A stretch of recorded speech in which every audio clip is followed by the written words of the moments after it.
What? What's up, everybody? and welcome back to another episode of the Dustin and Tonya podcast. 2.0. That means we're on season 2, and I believe this is episode 5. And we got to be honest with you, we ain't done this in a couple weeks. I went to speak in Chicago on June 1st. I came back from that with full intentions to record this episode, and I came down with some form of crud that I have literally been fighting for 13 days now. So today's the 14th. We are full-fledged on to episode 5, and this one's actually going to be a barn burner.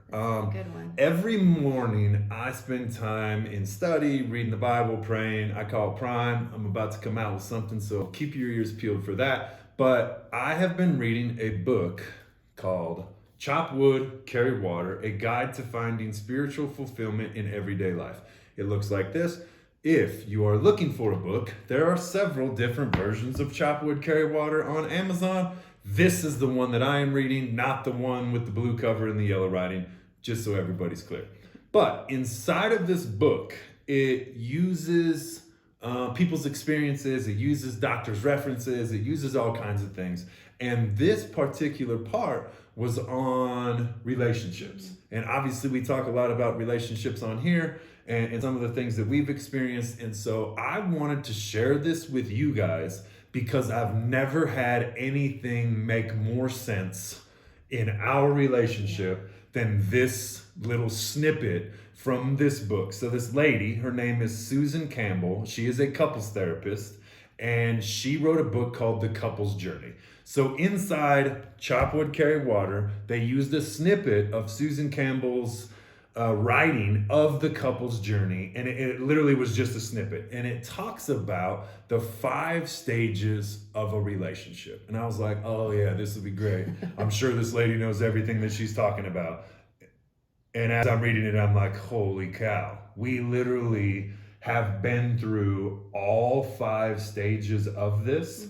And it's why our relationship works the way that it does. And I'm not saying we are experts. I'm saying yesterday we celebrated 14 years of marriage. Super rad. We've been through enough stuff that we feel confident today that we can share with you our experiences on this. And truthfully, like, this couldn't have hit the nail on the head more so than what we have experienced over the last 14 years. Yeah, and I don't know if you mentioned the part, like, she interviewed several different couples to come up with this couple's journey to find, like, these are literally 5 stages that couples have gone through from based on her experience of the interviews that she did. Yeah, and she's a little like a doctor. She's a couples therapist. She has done research on these 5 stages. She's wrote several books. Again, this one's called The Couple's Journey, and I have not read her book. I don't have any idea who she is. I literally read the 5 snippets out of Chop Wood, Carry Water, and nothing could have made more sense. So we're going to put our experience and our spin onto these 5 stages and share with you our path to get to stage 5, which is where we currently are,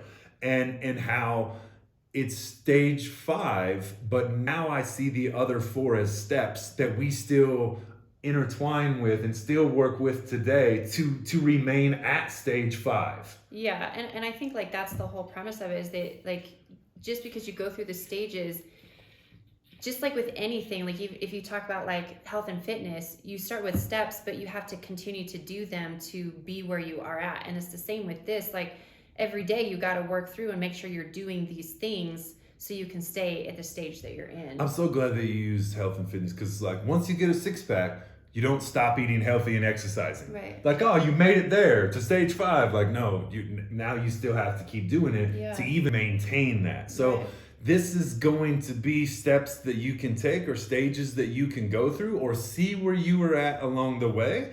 But then I think it's also steps to check into to make sure that you're fulfilling all these steps to stay in stage 5. Yeah. And so without further ado, let's dive in. Let's dive into this. So the first stage is stage 1, which is romance.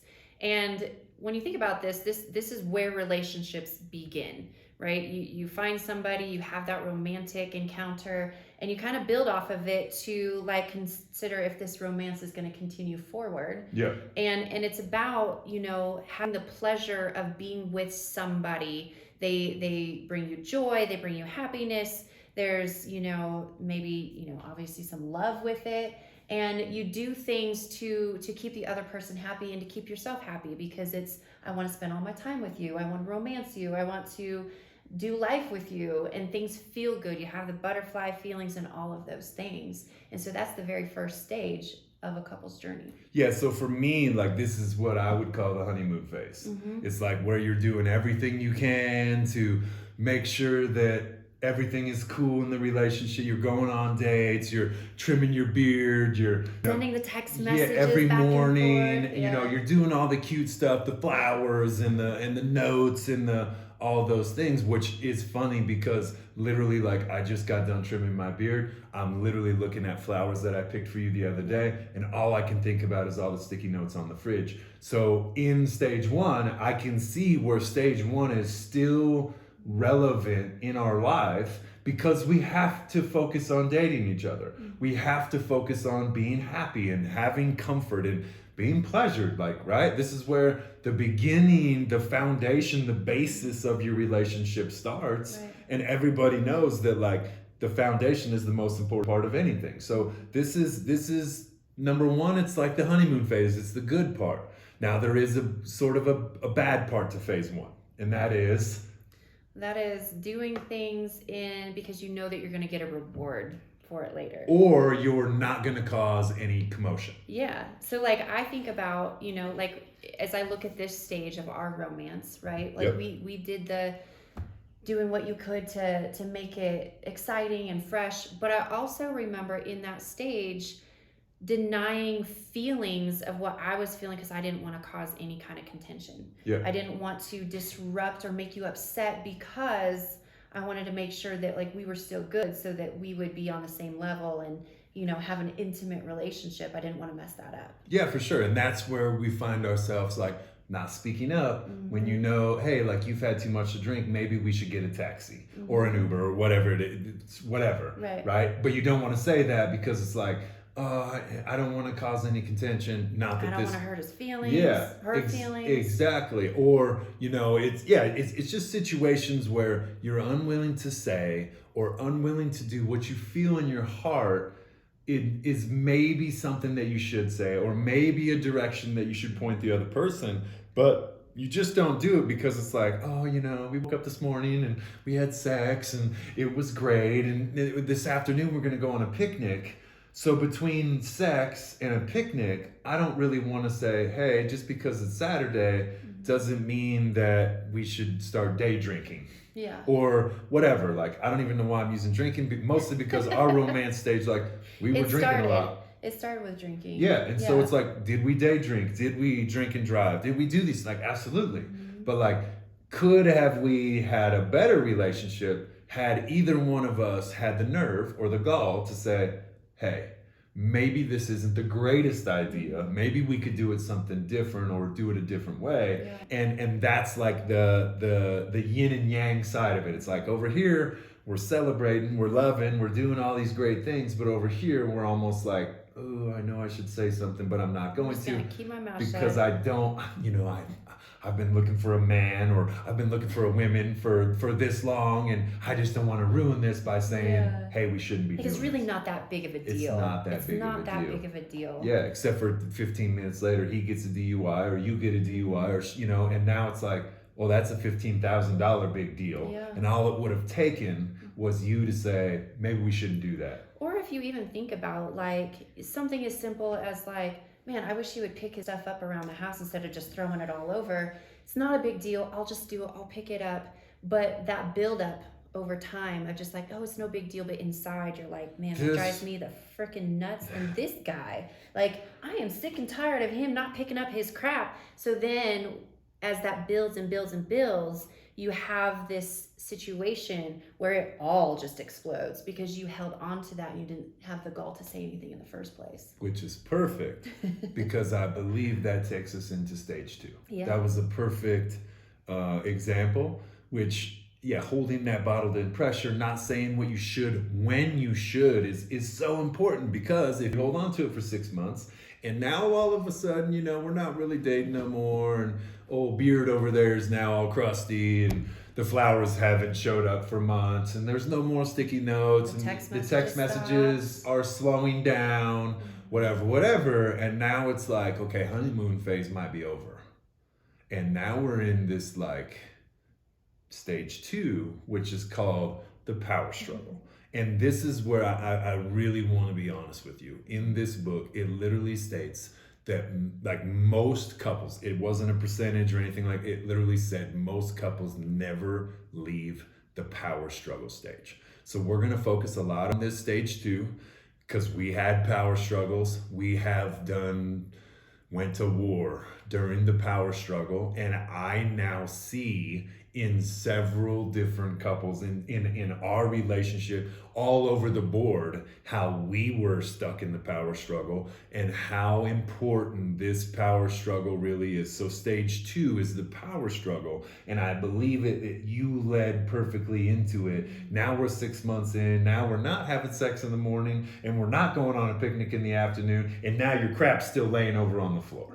Right? I'm tired of picking it up. Yeah, and so the notes that we wrote is like less in control of the other, right? And so that is that like, well, he's not picking up his stuff, and I'm tired of picking it up for him, and I'm realizing that like I maybe am not going to be able to change him. I'm not really in control of him because he kind of told me like, yeah, so what? My shoes are on the floor. What are you gonna do about it? Right? And now we got contention. Now there's emotions involved. Now there's feelings involved. Now there's like, man, everything was so good 6 months ago. Why is it changed? Why is it changed? And this isn't the same person that I met. And this is man, we rolled around in the power struggle phase.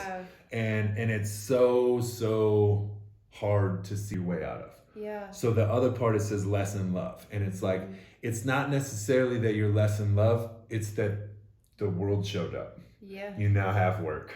You now have dogs that you got to take, you now got to work overtime. You got to travel. You got this, you got that. You're busy. I'm busy. And the relationship is no longer stage 1 honeymoon phase where it's the main focus. Now it's on the same playing field as mowing the lawn and paying the bills and going to work because life has now happened. I like to think of it as like you go into kind of a survival mode in your relationship because you're just doing what you need to get through the day, whatever that is. And there is the contention, there is the struggle, and it's like, well, you need to do this, you're not doing your part in this, and I'm having to do all of these things, and you're never home, and I have to take care of the lawn, and I have to take care of the house, and like all of these things start to pile up. Man, I remember a part, Dustin mentioned less in love, and I remember a part in our marriage when I hated Dustin. Like, I remember we were going to some event in Casper, Wyoming, and that road trip, we were with other people, and I remember sitting in the back of the car like, this guy, I freaking can't, like, my skin is crawling right now. I can't even stand to be in the same car with him, let alone listen to him, and I have to go spend the entire weekend with him. Like, this is gonna suck. I don't want to be with him right now. I hated you. Yeah. I hated you. Yeah. And a lot of it was just because of that built up things that were going on in our life, the changes, and like not being able to control you, knowing that I couldn't change him, and there was things shifting, and it was like, man, what the heck? Yeah. And again, like we had left the romantic stage, and now it's like I'm stuck with me, you're stuck with you, and now we're stuck with each other.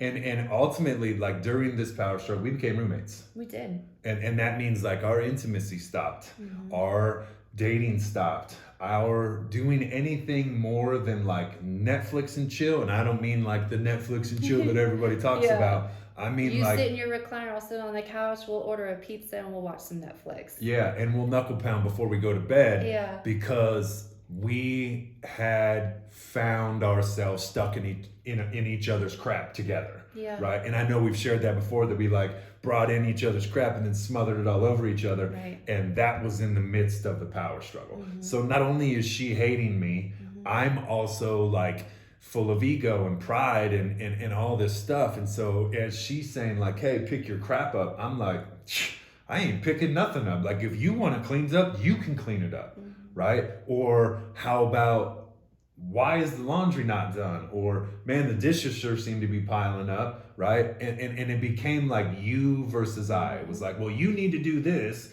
and you need to do that, and I'll be outside taking care of the lawn. And I would like to literally, like, I would like to wait and not say anything to her about the laundry or the dishes or the dog stuff or whatever until the lawn was mowed and everything was trimmed up and everything was done. And then come inside and she would be like, hey, what are we doing? Well, what do you mean, what are we doing today? Like, my stuff's all done. Your stuff isn't done, so it looks to me like you're gonna be doing that stuff, and I'll be across the street over at my buddy's house drinking Busch Lights, being cool, right? And that was the struggle. Yeah. And it number one, you're not taught how to be in a relationship. You're not taught how to be married. At best, what you were shown from your parents, if you had a couple that stayed together, at best, you had what you've seen from your parents. Yeah. And I'm just going to lay it out there. I'm going to be honest with you. My parents have been married for 50 years. We helped them celebrate it last year. But my parents don't sleep in the same room. My parents don't watch TV in the same freaking TV room. My parents are married and they do life together, but they do life together in a different way than I wanted to do life together. But it took me a long time to figure out, like, yo, I don't want to do it that way. So all I knew about marriage was what I had been shown, right? And so what I had been shown was not what I wanted. So I didn't take any of them principles and figure out how I wanted to do it myself. Right. I just took, like, I'm going to do my stuff, you do your stuff, and when we're done, if we're lucky, we'll come together and do some stuff together. Yeah. And that was what it looked like for us. Yeah. And so the last, it's like survival mode. You're just trying to hang on. And unfortunately, the reason divorce is over 50%. The reason that marriages are the way that they are today, even before marriages, couples, the reason couples are is because they never leave the power struggle phase. And I see it. Like, we were so blessed to burn our boats down, so to speak, and get through the power struggle. And for me to have a revelation of the next phase that I don't want to get into just yet, because the last part of this is like the causing disappointment, right? And so that's like, you will never get this. Like, you're never gonna get any intimacy, any sex. You're not gonna have sex. Like, I had a friend, oh, this is so good, it just came to me. I had a friend literally who's overweight, very out of shape, and I mean, has boobs of his own, and has grown up kind of the same way I did, where you thought sex was like, you seen it on TV, the pornos, it was that's like all the crazy shit. Yeah, like, oh, bound chicka wow. And it's like, oh, that's how it's supposed to be. And you have sex like 3 times and you're like, well, clearly this isn't working at all. Like, this isn't actually how it works. But you still have that, like, all I know is what I've been shown. So you're still trying to, like, make porno style sex with non-porno style people, right? We don't got all the same stuff that they got. Thank God. But like, you're focused on that. So here he is, out of shape. He's got these breasts of his own, and he knows it. But in his mind, he's thinking to himself, like, man, I wish my wife would take me, verbally or orally or anally or whatever that looks like. But she doesn't. And she's not wanting to, rock star have sex with me. And he has this epiphany. He's sitting on the edge of his bed. And he's looking down at himself. And if like, I've been fat enough that if I was sitting down, my stomach, I wouldn't be able to see my own private parts if I was naked. And so here he is thinking in his mind, like, man, why does my wife not just like take me and freaking, rock star have sex? And as he's looking down, he's realizing, like, why would she? Look at what I look like. Look at how I treat myself. Let alone if I'm treating myself like this, I'm guessing I'm probably not treating her to the point that she's wanting to freaking get freaky with me, because it's not happening. Right. Like, I'm being a freaking asshole and expecting all kinds of stuff, but I'm not the person that you would want to do those type I'm of not doing things anything with. about it. Yeah. And so in that epiphany that he had, it was like, how can I expect her to come at me when I look like this, treat myself like this, treat her like this? It's pretty common sense that I'm probably not going to have porn star sex if I don't look like a porn star. Because them dudes are usually jacked, the chicks are jacked. And it's like, obviously, I'm not doing what they're doing, so I'm not getting what they're getting, right? Not that that's the end goal, but it was a very good epiphany. Yeah. No, that's really good. Yeah, share your story. Okay, so the last part of the note I have here is punishing your partner for causing disappointment. And, it ties into kind of what you're saying because, we've shared about how Dustin would flirt with other women while I would sit on his lap. And I remember, and this really, came to me, a year or two ago. It finally, made sense. But, I would hold out on him because it's like, if you're going to flirt with other girls in front of me, I must not be good enough for you, so I'm not going to give you anything. Yeah. And that's where that power struggle comes in. It's like, well, if you're doing that, then I'm going to hold out on you. You're not going to get this from me. Yeah. And it's not, it's not just sex. Yeah, that's what I really wanted to hit on. It's everything. It's intimacy. It's intimacy it's of conversation. Any kind. And it's like, if you're not going to do that, and I can't change you, then I'm going to hold out here, and I'm not going to do this for you. So it might be that I'm not going to write notes for you anymore. I'm not going to send you a text message in the morning and see how you're doing. I'm not going to make you a cup of coffee because why should I? And now you see why you stay stuck in the power struggle. Because you start to get bitter. Yeah. You start to get bent out of shape.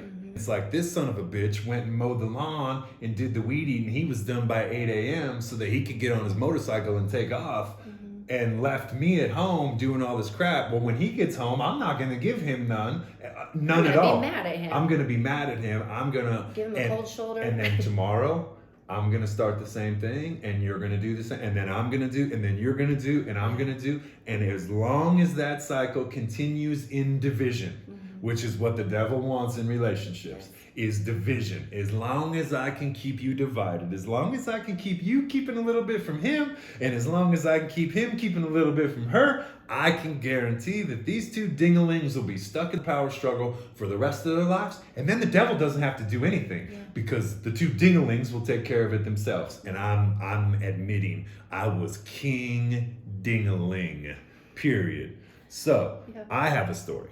And I'm going to be honest with you. At this point, I'm the president of a motorcycle group. I am full of ego and pride. I am 100% addicted to prescription pain pills. I am on a run to be the baddest son of a bitch there is. Inside, I'm melting down in depression and misery and all, but man, on the outside, I'm tattooed from head to toe. I'm cool. I got the patches, and I'm like, Joe Cool, right?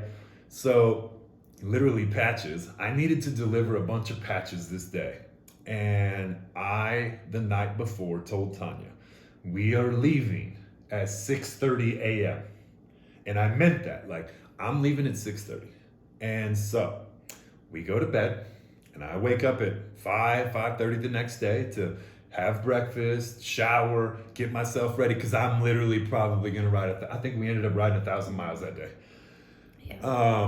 I knew it was going to be a long day, so I prepared ahead of time. I got up at 5:30. I took the dogs out, did whatever I needed to do, and come 6:30, Tonya wasn't awake yet, and I could have went into the bedroom like, hey, are you coming? What are we doing? Are you feeling okay? Because real talk, she's in the middle of surgery after surgery of endometriosis. She's battling demons of her own, and I'm full of myself. And so I'm smiling only because I now see how ridiculous I was. And so I left. I literally got on my motorcycle, and in which she was supposed to come with me. This was a big deal because we were handing out some really important patches, and this was family thing, right? I left her. I straight up left her. And so I rode to Lincoln. It was 60 miles. And I get there and my phone has blown up. She has called, she has texted, she is hot as a hornet, mad as shit at me. And we're gonna get into both phases of this because it actually is gonna lean into the next part. But my response was, I'm not your dad. I don't need to wake you up. I told you the night before when we were leaving, I'm not your freaking dad. And if you're not grown up enough at freaking 25 years old to drag your own ass out of bed, like, I'm not the person that is to do that. You know what was asked of you. You know what was required. And I rolled out. And she was pissed. So she gets in the car and she drives up to meet me. It was like, if you leave again, I'll kill you. And at that point, like, that was probably true because that was where we were. Yeah. And so I waited for her. She got in the car and she drove up there. And boy, when she got there, let's just say when we got onto the motorcycle and we drove off, the best thing that could have ever happened is the motorcycle was loud, the music was loud, and there wasn't a whole lot of words spoken for like 2.5 more hours because we had a long ways to ride. Right. So there's 2 phases to this. Number 1, I was an asshole for like, I could have woke her up. I could have like, hey babe, are you coming? I could have understood that my wife was under enough duress, enough problems of her own that she didn't need my problems too, right? And that's the truth. Like, I was full of ego and pride, and I'll be the first one to admit it. But what we just talked about was there's also some victim mode in there. Yeah. Like it's well, why would you leave me? Why? Like, it's not my fault. You should have woke me up. Like, I played the victim in that situation. But the real honesty is it allowed me to see, not at the time, but it allowed me to see where my flaws were, where I needed to fix things of my own and take responsibility for my actions. And like I said, that didn't come right away. Oh, yeah. This comes with lessons over time. Yeah, this right? is a 14-year journey. But this leads us into stage 3. Is this where you were heading 100%, into? yeah. So this leads us into stage 3, which is stability. And they're like, wait a minute, what? Like, these two are literally leaving each other, driving off, flirting with other people, and the third stage is stability. Now, bear with me, because, like I said, stage 2, literally, this lady says, most couples don't ever leave the power struggle. Yeah. But the stability phase is harder than the power struggle ever will be. And this is why.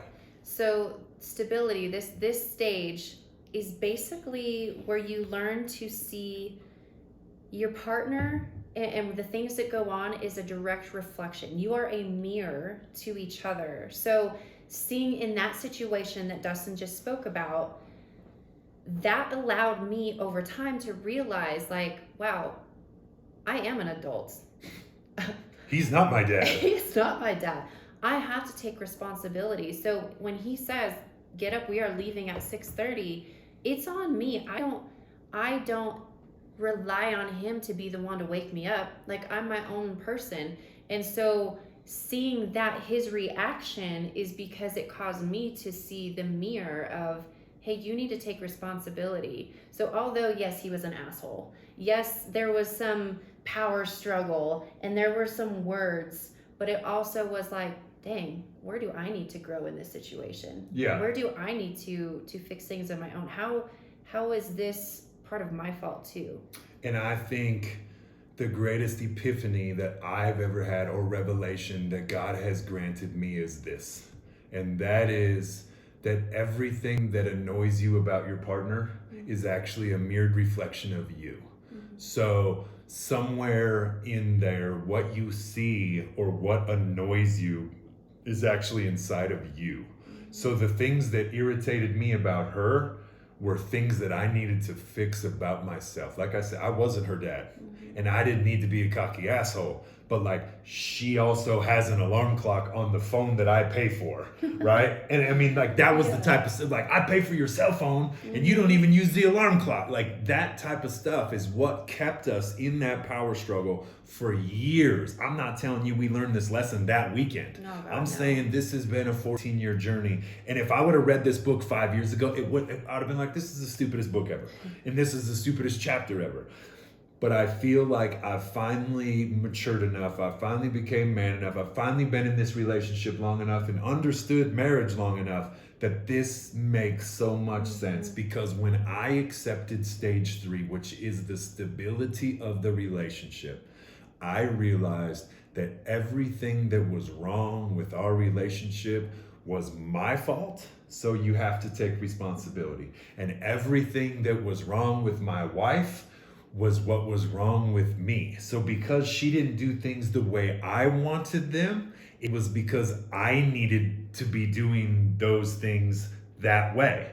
And so that mirror, that understanding that your partner is the most precious thing in your life. And literally that's why they are picked. That's why it ends up the way that it does. And that's why most people quit, is because they never understand that that person is designed specifically to pull the worst stuff out of you and to mature you and to grow you and to turn you into the person that God has called you to be. Yeah. So literally we've been talking, yesterday was our 14th wedding anniversary. We literally laid in bed for a little while yesterday, and she said yesterday, when I met you, you were a boy. And today, you are a man. And I'm not sharing that to like, oh yeah, I'm the man. No. She shared that with me because I allowed the stuff that irritated me about her to change me.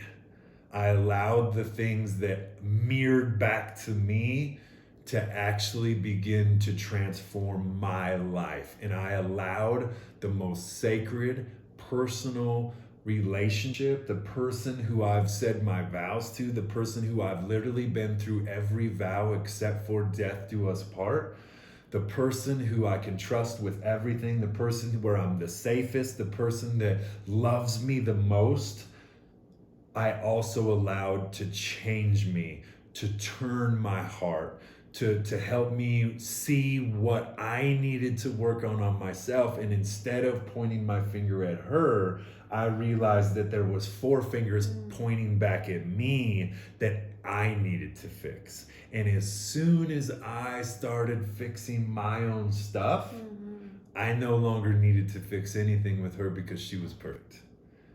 Because in the same reflection, she seen the spots that she could adjust. Yeah. And we were willing, I'm telling you, get to stage 3, put your ego away, put your pride away, put all your shit down, stop arguing and nitpicking about the dumbest shit possible, and realize that the things that that person is saying, like, I'm not your dad, is not meant to hurt your feelings. It's meant to change your heart. It's meant to change how you act. It's meant to change who you are. Yeah, I just want to add on to that. Like, sometimes we get into, especially when we're in the power struggle, we pit each other against each other and think that what they're doing is trying to harm us. And when you can start to look at the person that I have given my life to is not there to hurt me. Because when you got into stage 1, you didn't think that about the other person. It was true. That's so good. It was true, pure love. You got into that relationship trusting and loving that person, thinking this person is my person. This person will never hurt me. But somewhere in stage 2, you start to think that this person is out to get me. This person is like trying to hurt me. And the truth is, they're not trying to hurt you. They're trying to help show you, hey, here's some things that like you need to take a look at. Here's some things that you need. I'm not trying to change you. I'm not trying to fix you. I'm trying to show you things in yourself that you need to see. And then it's up to you to take the responsibility to change them or not. I'm so glad you said this. This is so good. Because stage 1 is the honeymoon. We're having sex. We're doing it all. It's freaking great. Stage 2 turns into this power struggle, and most people realistically don't make it to 5 years in marriage. And that's because, well, that lady turned into a bitch and that guy was an asshole. And so we got a divorce. No. That lady was showing you what you could fix. And that dude was showing you how you could change. Not saying you need to fix this. No, it was just a mirrored reflection. You never had to say anything. Yeah. But it was when I started seeing oh, actually this is on me. I need to do this, that our relationship started to change. Yeah. And when we stopped doing you need to go do this and I'm going to go do that, and it started becoming, we are in this together and this is an us thing, is when our relationship shifted. Yeah, I just wanted to, something else just came to me, is that wherever you go, there you are. So if you don't make it out of stage 2 and you get a divorce and you go into the next relationship and nothing changes, and then that person becomes the bitch or the asshole, wherever you go, there you are. So it's that, take a look inside, and what is it about me? What is it about him that's annoying me so bad? That's not him, but it's in me. Why is that annoying me? What is that? And what do I need to take a look at? Because they are the mirror. And like I said, when you start out, they're not the enemy against you. They are the one that you give your life to. Get over that fact of, this person's out to get me. Man, how are they trying to help me right now? See what I need to see in myself. And real talk, you're going to be offended. Oh. Your ego's going to get hurt. She hurt my ego just the other day. Real talk. We were walking, can I share? Yeah. We were walking out in the forest, and Dustin had this gum tree that he would just spit his gum out to it, and it would collect his gum. Not a big deal, but to me it was like, I don't really like that. But I didn't say anything, and I just let it kind of go. And every time I'd see him toss his gum over there, it would hit me a little bit, and I'm like, God, I hate that he does that. But I wouldn't say anything. And finally the other day, he did it again, and it was like, God, that really irritates me. And we keep walking, and it would just keep coming up, and it's like, I gotta say something. Like, this is not leaving my spirit right now. I need to say something. And it was like that struggle inside, like, man, I don't want to offend him. I don't want to hurt his feelings. Do I really want to say something? And I was like, no, you gotta say it. And so I said it, and I hurt his ego. Yeah, absolutely. And I was like, cool, then I'll go pick it all up. So I pouted and walked back and picked it up, and we went a full day, and we, obviously not without talking, but later that day it was like, yeah, there was a shot to my ego. It was my pride. Nobody wants to be told that they're doing something that they shouldn't be doing, or that doesn't, the other person doesn't like that or whatever. And I got to accept the fact that my little ego got bruised, and that I needed to grow up. I needed to change. There was a spot for me to get better as a human, a spot for me to be a better person. And I'm the type of person that literally picks up garbage everywhere I go. I help out wherever I can. Literally, I say, spread love, never settle on every post. And so this one instance where it's I'm throwing my gum on this tree, and I thought it was funny, and she didn't think it was funny. It was I don't really care what you think. But at the same time, inside, it was but you pick up trash everywhere you go. You want to leave everywhere you go better than you found it. You want to do all these things, but yet you're still doing this. So it was a shot to my pride. It was a shot to my ego. And it caused contention. We had a power struggle. We did the whole thing. But 12 hours later, 8 hours later, 6 hours later, I was like, hey, I'm so glad that you spoke up. I'm so glad that you said something, because it gave me a spot to not only work through some ego things, but also work through what I'm experiencing, and that I don't need to do that, and I can become a better person because you had the will to speak up. And that's where instability too, it's the importance of communication of differences. Because when we hold it inside and we have that power struggle, then it's well, I'm just gonna hold out on them.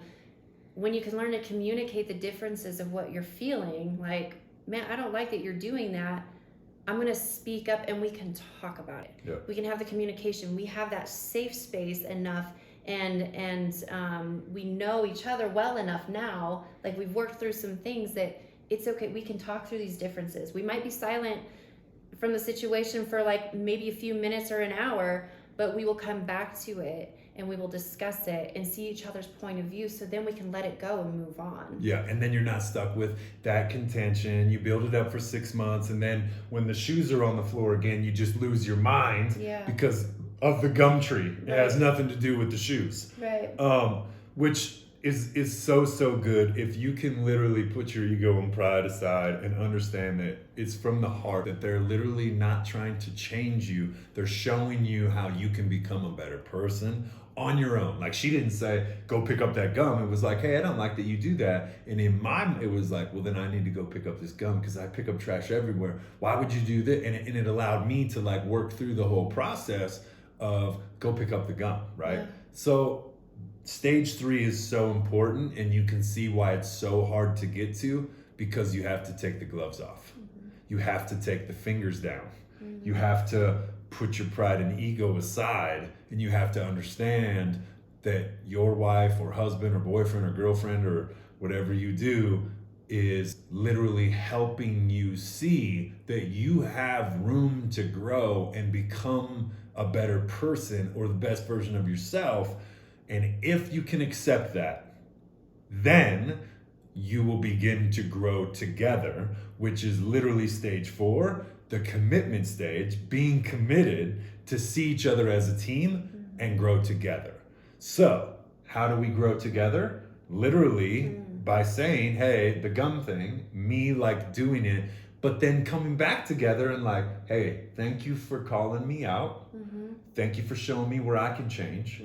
I'm proud of you for speaking up, because it's hard to do sometimes, right? That's a challenge for you. Yeah. And it's a challenge for me to put my big old pride down, my poor little ego aside. And so together we got to experience this. And now the next time it's easier to say something, and it's easier for me to be like, oh yeah, crap, I am messing up here. Right. And so stage 4 is the commitment stage. And it's literally to be a team. Yeah, and that's where you learn to, instead of you need to do this and I need to go do that, and you separate and have that division.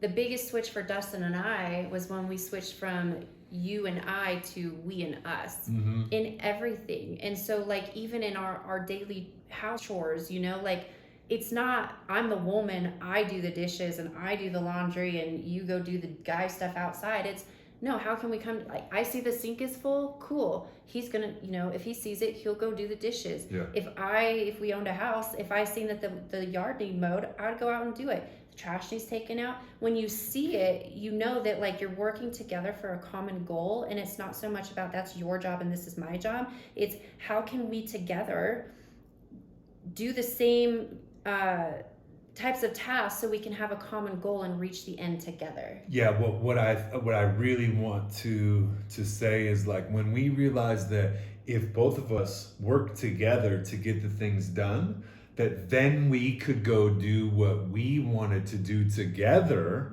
then it was like, oh crap, let's knock this out. Where before it was like, well, I'm gonna get my stuff done, and then I'm gonna go make sure that she knows what her stuff is, and then I'm gonna roll out. And now it's like, okay, I know what needs to be done. You know what needs to be done. Let's knock it out so that we can go enjoy the day or hiking or go do whatever it is that we like to do. Yeah. And now it's like, check. You got that, I got this. Once we wrap this up, what do you want to do after that? Right. And so, you know, bus life really taught us, because there's certain things you have to do every day. Some of them are disgusting. And it's like the intimacy and the like. There was a few times that you went without showers for a week, and like there's these things, and it's like we knew what needed to be done. We knew like we need to go get water, and we need to get food, and we need to do this, and it wasn't my responsibility because I drove the bus. Yeah, and it's not telling each other like what they need to do. You Yeah. just know. Right. Like you just know, like you know what needs to get done. Yeah, you know the kitchen floor needs swept. You come together as a team, like, and you know, there's sometimes Dustin will be doing something, starting dishes, we're gonna be like, oh, you know what? Shoot, I should probably do the laundry that's in there. And like, I know like what page we're on. Like, Yeah. let's get this knocked out so we can go do something. So the main focus in stage 4 is like, how do we work together as a team for a common goal? And that's like finances. How do we sit down together and budget? How do we sit down and figure out what our 5-year plan is? How do we sit down and figure out what our food plan is, what our meal plan is, so that we can do these things together, so that I'm not making cereal while she's making eggs and vice versa. Yeah. There's something else that kind of just come to my mind right now when it comes to the commitment and the we and us. You know, I come across quite a few people who talk crap about their significant other in front of others. Or with Or with others. And it's like this thing like oh, we get in a group and we talk crap about our husbands, or that should never be the case. Yeah. Period. Ever. Like, you are a team. Yeah. When you say I do, or when you make that commitment as a couple to be in a relationship, it is you two, not me versus you, me talk to about you to these people because like I'm upset with you. Yeah. Like, hash your businesses out between the two of you and communicate, because you guys are a team. And that I had to say that because I see that too often. Yeah, let's accentuate on that, because you didn't necessarily. So like, women go to the pool and then it's like, oh, my husband, like he never takes the trash out. Exactly. Or you know, my wife, like, man, she never does that thing that, you know, other women do, blah blah blah. And it's like, all you are doing is not only putting negativity out into the world, but you're pitting yourselves against each other. But not only that, listen, this is what sucks. Let's say it's 5 women over there and 5 dudes over here. Now there is 8 other people that are in your business and are like, the next time they like, well, you know, they're not even having sex anymore, and they're not, all because you said some stuff, and now that starts getting whispered around, and it starts getting talked about, and it starts, and that causes more contention in your relationship. yeah, it starts dividing. And then the next thing you know, old Janine over there, she just got a divorce and she been getting fit and looking good, and now Janine knows that he ain't been doing this, or that she ain't been doing that, and now that's the divide. Like, Janine can start to break up the marriage and like slip in on old Todd over there, and it's like, dude, whatever you do, and this is for real. Like, if I'm a public speaker, I get paid to travel around the country and speak. One of the first rules is don't ever make fun of the crowd. If you're gonna make fun of somebody, make fun of yourself and do it so well that everybody will laugh about it. So that doesn't mean to come out and be like, oh, the other day my wife was being a real ding dong. No. You come out and say, man, the other day I was literally walking with my wife, and I don't know about you, but there's 2 things in my life. If you give me a ball, I will show you how to use it. If you give me a board, I will show you how to ride it. If you give me a bike, I will show you what to do with it. But if you give me a cup of water, I will choke on it. And if you give me a trail to walk down, I will trip over it. And she laughs because that's the truth. But that's what I'm saying. Come out, make fun of yourself about the things that you do wrong. But don't you dare start making fun of your wife in front of other people. Don't you dare start putting your wife down or your husband down in front of other people. And don't you dare start making that division when you're off with the girls or off with the boys. Because listen, let me be honest with you. The people that were in our marriage, I don't speak to one person that was in my marriage 14 years ago. Not because I'm better than them, not because anything happened or there was a fight or a blowout. We just grew in different directions, and I no longer speak to them. So today, that little circle of 5 that you guys are the tightest and everything's so cool, in 2 years, you might not speak to one person in that circle, but now they know all the dirt on your husband, and they know all the dirt on your wife. And the next thing you know, there's stuff being said on Facebook and Instagram and all these things, and all of a sudden your husband or your wife sees like, oh, I see that you told Nancy that I had erectile dysfunction, or we're that not having sex. We're not having sex, and now all of a sudden it's like, bam, it's between us, and your commitment, your stability, your power struggle is all right back in front of your face, and now you got to deal with all that. So that's really good. I'm glad you said that. So now we're going to go into stage 5. Which is honestly where we have gotten to. Yes. And this isn't to brag. Again, I'm literally reading this book and I'm just like, holy cow. Yeah, he actually read it. The morning he read it, he was like, babe, you have got to read this. And I was like, what? You know? And then, yeah, I was like, oh my gosh, that is so... We literally, like, to the T, through the stages, every single one. And so when I say we're at stage 5, I mean that we are making sure to take care of romance. We're making sure to cover the power struggle and speaking up when we need to, and doing the things that date nights and all these things that cause stability and commitment in our relationship. Today, I feel like we are at stage 5. And again, I am not bragging. I am saying by the grace of God is the only reason that we got here. And that's the truth. But I want to share with you, stage 5 is we now value each other. Yep. Yep. I value her opinion. I value her thoughts. And I've said this before, and I will say it till the day that I die.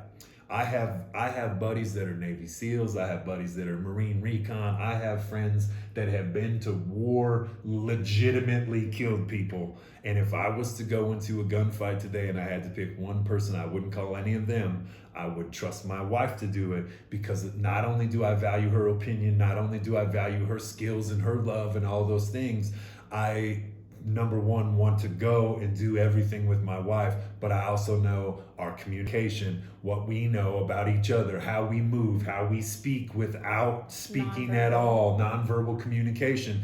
And so at this point, everything that she does, I support her, I value her, I want to know what she thinks. I want her to tell me, go pick the gum up, because it forces me to become a better person, and I value everything that she says. That's so good. Yeah.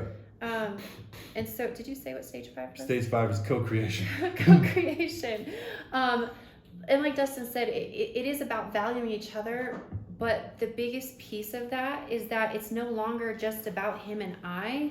It's about how we can bring our value and our love to the world and co-creating. So like, yes, together we co-create and Burn the Boats, and we're doing that, and we have the Beauty Brigade, and we're doing that, and like we have things that we are building together, but the biggest portion of that is taking our creativity that we have and we mesh together and we bring it out to the world to share our love, to share the lessons that we've learned, to share how we've overcome things and the lessons and all these things, and bringing it to everybody else. Yeah, so even this podcast is stage 5 co-creation. It's like we're taking our life experiences, our lessons, our knowledge, our skills, the things that we read, the opportunities that we have, and helping others like you guys to see what and how you can improve, or what we've experienced and how you can experience that, or not have to experience some of the things that we have.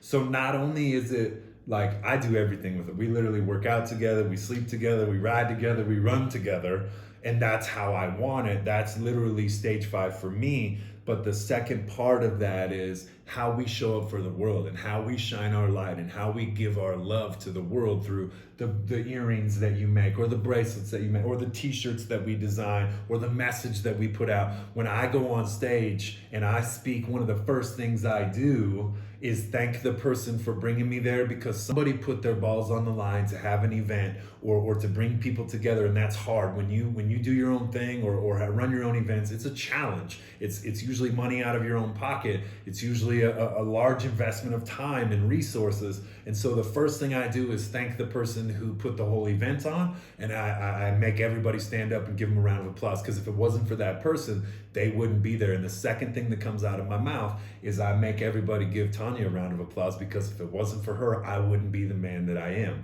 And I mean that. And that's like, even though she might not be up there speaking, when Tonya and I are in a room, you know that Tonya and I are in a room. We change the temperature of the room, our energy towards each other, our energy towards the people, and the service that we do, the people that we help, the way that we show up, the help and the love and the support that we give is so passionate, it's so powerful, that we now exude that love. We now, like, literally when we walk into a room, we're used as the example of relationship to everybody in the room. And that's because our focus of co-creation is to take what we know, to take what we have and give it freely to everybody else. So like, we don't get paid to do this podcast. We don't get paid to make our social media. But it's like, what we co-create, we want to share with the world, because we have those experiences, we have that knowledge, and I don't want you to have to go through the power struggle for the rest of your life, because it's a very possibility. Yeah. And so as we grow together, as we understand that like something greater than us, like it's more important that we leave a legacy. And a lot of people get stuck on legacy because they think it's about money. They think it's like, well, we don't have kids, so we can't leave a legacy. Yeah. And a true legacy is not what you leave behind, but it's how you make people feel when you leave. So if I leave a room and you're like, man, that dude brings the freaking fire, that's a legacy. I left that inside of you, and you now can take that fire that I've lit and I've blown on and I've grown, and you can consume it, and now you can take that fire and you can go back and do the next thing, because that's the purpose. It's like, I want to change the world. I want to freaking make the world feel like I feel inside right now. I'm sweating. I'm passionate. Like, I love doing this stuff for this perfect reason. So that when I read stuff like this and I'm like, damn, this literally explains my entire life for the last 14 years, every step to the T, exactly what I've experienced. And now I can stand here at Co-Creation and say, I don't want you to go through stage 1, 2, 3, and 4 the way I did. I want you to do it way better than I did. And I want to give you that gift. I want to gift that to you. I want to change the world. And the only way that is to change the world is, first I had to go back and I had to change myself.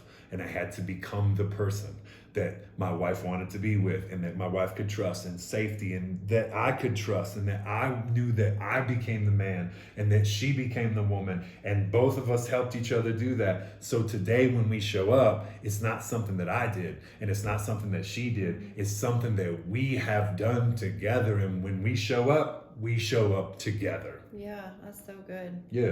Yeah. So, and I think, like we talked about, all 5 of these stages, once you get to one stage, you're not done doing the other. Like, these stages are always going to show up. The power struggle is always going to show up, but it's learning as you've gone through it and you've gotten to stability and commitment. You now know how to get through the power struggle to be better together. And keeping the romance alive in your relationship is so big, because if you don't have the romance, you end up just being roommates, which then leads to so many other things. And so I challenge you guys, those of you who are listening to this, to see where you are, in what stage. And as you get to that stage and you're like, okay, I feel like we are in this stage, think of how can you get to the next stage in your relationship? What would that look like? What would that take from you? And understand that it's not about, like, I would encourage you to listen to this with your significant other. And it's not about you trying to change the other person. It's them wanting to change for themselves, but you shining your light to be that light and that beacon in your relationship as well. Yeah, so good. I feel like this is the best podcast we've ever done. I do too. I feel like if you took what we shared with you today, you could literally either A, save your marriage, or grow a stronger marriage, or put your ego aside or your pride aside and understand that none of this is against you. It's all for you, and that it's all positive, and that it's all to get you to the next stage, and that it's all going to help you get to a relationship that is literally used as an example at this point everywhere we go. And it's just so powerful. And all you want to do is, like, when you see another couple, like, man, I wish you could just see or hear this podcast to understand that, like, if you would just put that away for a while, this can get way better. And I feel like we could change the marriages are ending at 50% and it's like, if we could literally look at this blueprint and understand that there's stages and steps that we have to go through, but we ain't got to stay stuck at them. And we can start to do better and realize that it's up to us to do so. Man, it literally would change the world. Yeah. How can we grow together? Yeah. So good. So with that, this is the end of episode 5. Dustin and Tonya podcast 2.0. We love you. We thank you. And if you got something from this, all we ask is that you share it with somebody else. Share it on your social media. Share it however you can. And let us know in the comments or whatever that you got something from it. Shoot us a message. Shoot us whatever. What stage you're in. Whatever it is. And if there's anything we can help with, let us know. We love y'all. Have a good one.